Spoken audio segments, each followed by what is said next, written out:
이제 이틀 후면 주 예수께서 이 땅에 오신 날이 되겠는데요. 크리스마스는 12월 25일이 아니더라도 1년 중 하루를 정해놓고 주 예수 그리스도께서 이 땅에 오신 날을 우리가 기억하는 것은 굉장히 의미가 있는 일이다라고 말할 수 있겠습니다. 자, 그럼에도 어떤 사람들은요, 예수님이 탄생하신 날이 12월 25일이 아니라는 이유로 예수님이 탄생하신 날을 기념하는 것을 심각하게 부정하고 정통교회를 공격하는 구실로 삼는 그런 사람들도 있습니다. 예수님이 2000년 전 몇 월 며칠에 오셨는지 우리는 정확하게 알 수가 없습니다. 하지만 예수님께서 우리의 죄 문제를 해결하기 위해서 2000년 전에 오신 것은 부인할 수 없는 사실이잖아요. 우리는 날을 지키는 것이 아니라 12월 25일 그 날을 지키는 것이 아니라 하나님이신 예수님이 인간의 몸을 입고 이 땅에 오신 것을 기념하는 것이죠. 기억하는 겁니다. 자, 또 어떤 사람들은 자신들을 기독교의 범주 아래 놓지만 성육신하신 하나님의 아들 예수 그리스도의 탄생을 부정합니다. 그러니까 인간 예수의 탄생만 인정하지요. 하나님이신 예수님이 이 땅에 오신 것을 부정하는 사람들이 있어요. 이들은 우리처럼 12월 25일을 크리스마스로 지키지만 하나님이 인간의 몸으로 오신 것은 믿지 않습니다. 이들은 12월 25일이 위대한 성인이 탄생한 날로만 생각을 하는 것이죠. 대표적인 사람들이요, 성경을 비평적으로 보는 자유주의 진영에 있는 학자들이 되겠습니다. 정치에도 진보와 보수가 있듯이 기독교 안에도 진보와 보수가 있어요. 기독교의 보수는 성경의 무호성을 믿고요, 인간의 몸으로 오신 예수 그리스도를 하나님으로 인정하는 사람들이 있는 것이 기독교의 보수가 되겠습니다. 반면에 기독교의 진보는 성경의 무호성도 인간의 몸으로 오신 예수님을 하나님으로 믿지 않는 사람들이 있는 것이 기독교의 진보가 되겠습니다. 자, 이들은요, 인간의 몸으로 오신 예수를 하나님으로 또 믿는다 할지라도 성경의 무호성을 믿지 않는 사람들도 있어요. 이들은 성경 중 어떤 말씀은 하나님의 말씀으로 믿지만 또 어떤 말씀은 하나님의 말씀으로 믿지 않는 사람들도 있습니다. 이렇게 기독교의 진보와 기독교의 보수도 있고 기독교의 어떤 중도 진보 이런 사람들도 있어요. 참 우리가 일반 성도들이 이러한 신앙을 분별하고 구분하기는 굉장히 어렵습니다. 자, 근데 우리들은 이것을 잘 분별을 해야 될 필요가 있어요. 기독교의 진보에 있는 사람들이 그와 같이 생각하는 이유는 성경이 오류가 있는 것처럼 보이는 말씀들이 있기 때문에 그렇습니다. 오류가 있는 것처럼 보이는 말씀들이 있기 때문에 이거 성경의 무호성을 인정할 수 없다라는 것이죠. 이 성경 66권 전체가 하나님의 말씀으로 인정할 수 없다라는 겁니다. 자, 예를 들면 마태복음 1장과 누가복음 3장에 나오는 예수님의 족보가 대표적인데요. 예수님이 이 땅에 오시기까지 기록한 족보가 마태가 기록한 예수님의 족보와 누가가 기록한 예수님의 족보가 다릅니다. 어떻게 족보가 다를 수 있지? 이거 성경에 오류가 있는데? 그들은 그렇게 생각을 하는 것이죠. 오늘 우리가 읽었던 마태복음 1장 16절과 누가복음 3장 23절도 차이가 있습니다. 어떤 차이가 있는지 발견하셨습니까? 아까 성경을 읽을 때요. 다시 한번 마태복음 1장 16절과 누가복음 3장 23절을 한번 보십시오. 예수님의 족보를 기록하고 있는데 이 두 족보에는 차이가 있습니다. 어떤 차이가 있어요? 마태는 요셉의 아버지를 누구라고 기록하고 있습니까? 야곱으로 그렇게 기록하고 있잖아요. 근데 누가복음 3장 23절을 보면 누가는 요셉의 아버지를 누구라고 기록하고 있어요? 헬리라고 기록하고 있잖아요. 야, 이것이 무엇인가? 마태는 요셉의 아버지를 야고보로 기록했는데 누가는 요셉의 아버지를 헬리로 기록하고 있네. 이뿐만 아니라요. 요셉부터 다윗에 이르기까지 마태가 기록한 족보에 있는 사람들과 누가가 기록한 족보에 있는 사람들이 다릅니다. 다를 뿐만 아니라 인원수에서도 차이가 있어요. 자, 그런데 우리가 이 족보를 볼 때 예수님의 족보는 굉장히 중요하잖아요. 족보는요, 예수님이 하나님의 아들이라는 사실을 증명해 주는 아주 중요한 정보가 되겠습니다. 구약에서 많은 선지자들이 장차올 메시아의 혈통에 대해서 예언을 했잖아요. 만약 2000년 전에 오신 예수 그리스도가 구약에서 선지자들이 예언한 대로 오시지 않았다면, 그 혈통대로 오시지 않았다면 예수 그리스도가 하나님의 아들이요 우리의 구원자로서 자격이 없는 거잖아요. 근데 구약은 우리의 구원자 예수 그리스도, 성육신하신 예수 그리스도가 어떤 혈통으로 오실지 이미 예언했습니다. 주 예수 그리스도가 아브라함과 이삭과 야곱의 후손으로 올 것에 대해서, 또 야곱의 12명의 아들 중에 유다의 계보로 올 것에 대해서, 또 다윗의 왕조를 통해서 올 것에 대해서 구약의 많은 선지자들이 그렇게 다 예언을 하고 있습니다. 만약 이 부분에 있어서 마태와 누가의 족보가 일치하지 않는다면 이것은 큰 문제가 될 수밖에 없어요. 그런데 마태가 기록한 족보와 누가가 기록한 족보는 이 부분에 있어서 일치를 보입니다. 아브라함, 야곱의 12아들 중에서 그 유다, 그 다음에 이 다윗의 계통, 굉장히 중요한데 이것에 대해서는 이 두 족보가 일치를 보이고 있어요.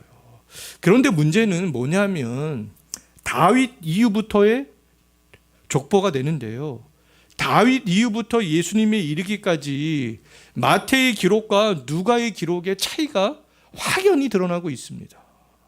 이러한 차이 때문에 진보적인 기독교 신학자와 목사들은 성경의 무호성을 부정을 할 수밖에 없는 것이죠. 그들의 입장에서는요. 기독교의 진보에 있는 사람들의 특징은 성경을 하나님의 계시의 말씀으로 수납하지 않습니다. 받아들이지 않아요. 그들은 인간의 이성을 앞세우면서 성경을 비평적으로 그렇게 해석하고 바라보는 것이죠. 자, 비평이라는 것은 옳고 그름을 분석해서 가치를 매기는 거잖아요. 옳은 것은 가치 있는 것이고 그른 것은 가치가 없는 것이다. 이것이 비평적으로 바라보는 거 아니겠어요? 그런데 그들은 성경의 가치를 지금 누가 정하고 있습니까? 자기들이 정하는 것밖에 안 되잖아요. 자기들의 이성으로 납득이 되는 것은 옳은 것이고 이성으로 납득이 되지 않는 것은 옳지 않은 것으로 그들은 그렇게 구분을 합니다. 성경을 비평적으로 바라보는 사람들의 시각에서 옳은 것은, 가치 있는 것은 인간의 이성에 부합되는 것이 옳은 것이고 가치 있는 것이고, 논리적으로 설명할 수 있는 것, 과학적으로 증명할 수 있는 것이 그들의 입장에서는 가치가 있는 것이고 옳은 것이 되겠습니다.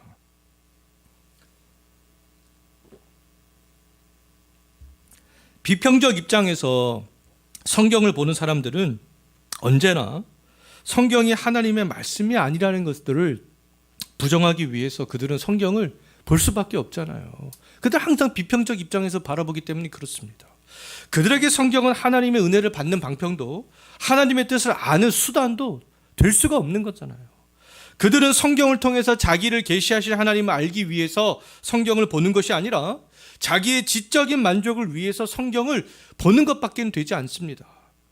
부모는 자녀를 사랑하는데 자녀들이 부모의 삶을 비평적으로 보면 어떻게 되겠습니까? 부모에 대한 은혜, 감사, 함께하는 기쁨 등은 생각할 수도 경험할 수도 없게 될 거예요. 언제나 부모를 생각할 때 이것은 부모의 사랑이고 저것은 부모의 사랑이 아니다 라고 항상 긴장하면서 구분을 하려고 그렇게 부모를 바라보고 있는데 어떻게 부모의 그 사랑들을 진정으로 경험할 수 있겠습니까? 어떻게 부모와 진정으로 하나됨들을 경험할 수 있겠어요? 결국 부모를 생각할 때 부모를 비평적으로 바라보는 자녀들은 부모에 대한 마음이 냉랭해질 수밖에 없게 되는 거 아니겠어요? 성경을 비평적으로 보는 사람들도 하나님에 대해서 냉랭해질 수밖에 없습니다.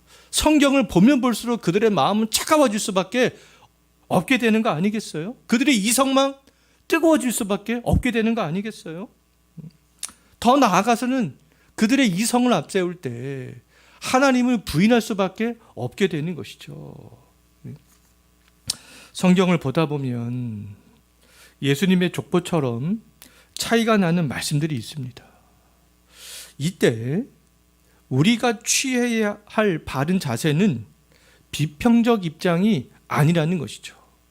우리의 한계, 우리 인간의 한계, 우리 인간의 유한성, 하나님의 무한성, 이 차이를 먼저 인정하는 거예요.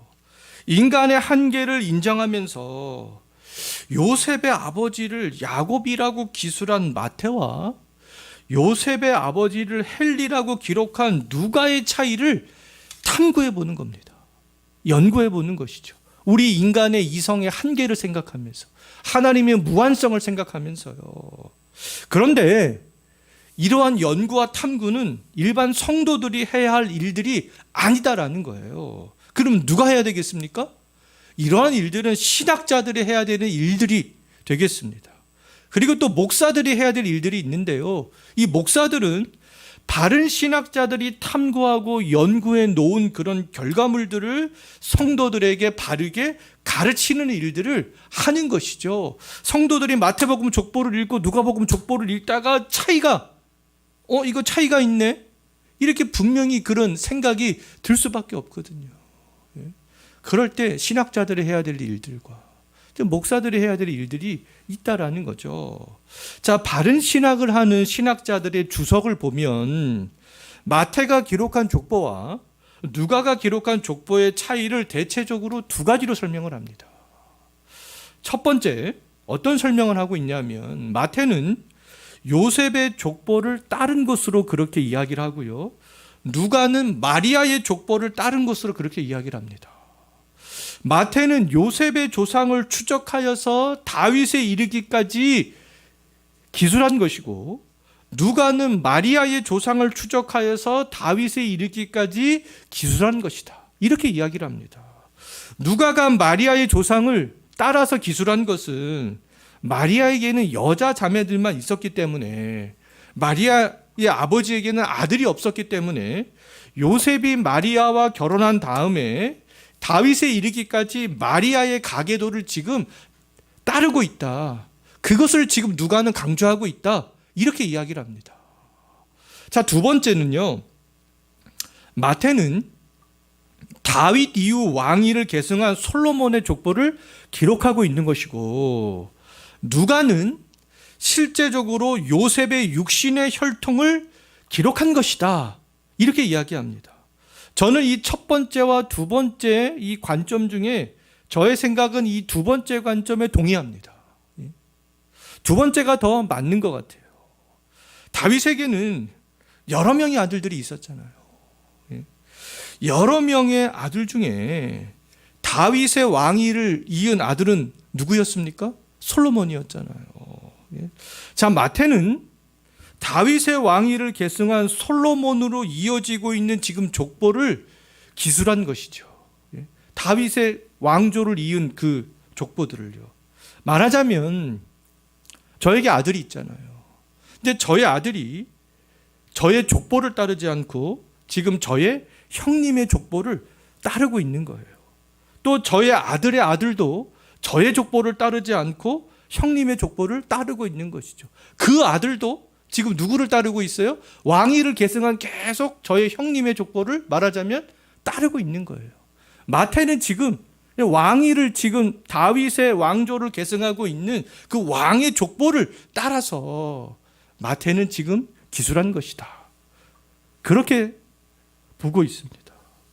마태가 그렇다면 이러한 방식으로 족보를 기록한 이유는 마태는 당시에 유대인들에게 복음을 증거하기 위해서 마태복음을 기록했잖아요. 마태복음의 원 독자들은 유대인들이 되겠습니다. 유대인들은 장차 올 메시아가 다윗의 왕위를 계승한 사람이라고 확신하고 있었어요. 때문에 마태는 그 유대인들을 위해서 다윗의 왕위를 이은 가계도를 따라서 예수님의 족보를 기록했기 때문에 요셉의 아버지를 지금 야곱으로 기록하고 있는 것이죠. 자, 반면 누가는 요셉의 실제적인 혈통을 중심으로 지금 족보를 기록한 것이라고 볼 수 있습니다. 요셉의 육신적인 혈통은 다윗의 아들 솔로몬이 아니라 다윗의 세 번째 아들인 나단이었던 거죠. 누가는 요셉의 실제 육신의 혈통을 따라서 지금 족보를 기록한 겁니다. 누가는 마태와는 달리 이방인들을 위해서 누가복음을 기록했기 때문에 특별히 다윗의 왕조를 강조할 필요가 없었어요. 이방인들은 다윗의 왕조에 별 관심이 없습니다. 더 나아가 누가복음 3장에서 누가가 기록한 족보는요, 예수님의 족보를 아브라함을 넘어서 아담과 하나님까지 이르게 그렇게 기록을 하고 있는 것을 볼 수가 있는데요. 왜? 이방인들에게는 이것이 중요하기 때문에 그렇습니다. 유대인들은 하나님의 기원을 다 믿고 있는 사람들이잖아요. 근데 이방인들은 그렇지 않아요. 그렇기 때문에 온 인류의 조상은 아담이고 아담을 창조한 하나님을 강조하기 위해서 누가는 이 족보에서 하나님까지 그렇게 올라가고 있는 것이죠. 마태와 누가의 족보에 이렇게 차이가 나는 것은 2000년 전 원독자들의 대상이 달랐기 때문에 그렇습니다. 원독자가 유대인이냐 이방인이냐에 따라서 족보를 기술했던 마태와 누가의 방식이 달랐던 것이죠. 우리에게 중요한 것은 예수님이 이 땅에 오신 날이 12월 25일이 맞는지 맞지 않는지 그것이 아니잖아요. 마태가 기록한 예수님의 족보와 누가가 기록한 예수님의 족보의 차이를 비평적으로 바라보는 것도 아닙니다. 나름대로 족보의 차이를 제가 설명을 했지만 완벽히 맞지 않을 수도 있어요. 근데 우리가 할 수 있는 일들은 그럼 이후에 천국에 가서 완전한 천국에 가서 마태와 누가에게 직접 물어보는 거 아니겠어요? 마태, 왜 이렇게 족보를 기록했어? 누가, 왜 이렇게 족보를 기록했어? 직접 물어보는 수밖에 없습니다. 자, 이 땅에서 우리가 할 일은 삼위의 하나님 중 제2위 하나님인 예수님이 2000년 전에 구약 성경에서 선지자들이 예언한 그대로 아브라함과 다윗의 후손으로 이 땅에 오신 것이죠. 이것은 굉장히 중요한 정보가 되겠습니다. 굉장히 중요한 사실들이 되는 거죠. 마태가 기록한 족보를 보면서 구약 성경의 예언에 따라 다윗 왕조로 오신 예수님을 우리는 확신하고, 또 누가가 기록한 족보를 보면서 온 인류의 조상이 하나님이 창조하신 아담이라는 사실을 우리는 확신할 수 있어야 되는 거 아니겠어요? 12월 25일이 맞는지 안 맞는지, 우리가 성경을 비평적으로 보는 것은 우리 하나님을 믿는 우리 참된 성도들이 해야 되는 일들이 아니다라는 겁니다. 우리는 이 땅에서 성경을 완벽히 이해할 수는 없지만 성경은 하나님이 죄인을 구원하기 위해서 자신을 계시하신 책이라는 그 사실은 부인할 수 없는 거 아니겠어요? 우리는 이 성경을 이성으로 난도질을 하는 것이 아니라 믿음으로 받아들이는 것이죠. 그래서 믿음으로 수납하는 겁니다. 자, 이제 크리스마스가 임박했잖아요.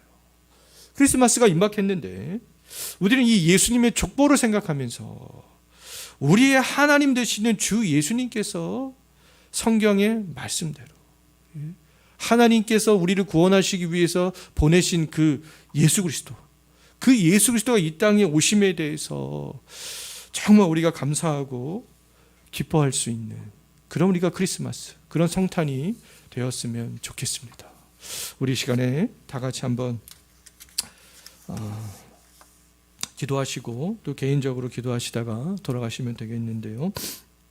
다윗의 후손으로 오신 우리 예수 그리스도, 아담의 타락으로 인류를 구원하기 위해서 하나님이 보내신 예수 그리스도가 우리를 구원하기 위해서 오신 하나님이라는 그 사실들을 우리는 변함없이 확신하면서 감사하는 그런 크리스마스가 될 수 있었으면 좋겠습니다. 특별히 12월 25일 크리스마스 예배로 우리 모든 사람들이 이 자리에 모일 때에 그 모든 사람들도 우리와 동일하게 2000년 전에 오신 그 예수님이 우리의 주님으로 고백할 수 있도록 우리가 그것을 위해서 다 같이 한번 기도하도록